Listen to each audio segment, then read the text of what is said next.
এই ঠিক রোজার মাসেই এই ইহুদি নাসারার দল বেছে নেয় নিরাপদ সময়।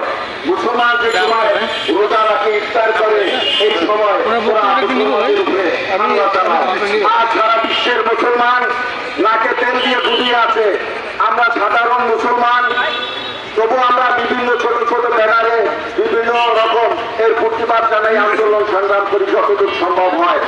যারা মুসলিম রাষ্ট্রের নেতৃত্বে আছেন, এই সমস্ত মুসলিম রাষ্ট্রের নেতৃবৃন্দ যদি ঐক্যবদ্ধ হয়ে এই ইহুদি নাসারাদেরকে একটি ঝাঁকুনি দেয়, তাহলে সারা বিশ্বের মুসলমানদের ঝাঁকুনিতে ওরা পুরার মতো উড়ে যাবে। কিন্তু মুসলমান নাকে তেল দিয়ে ঘুমায়।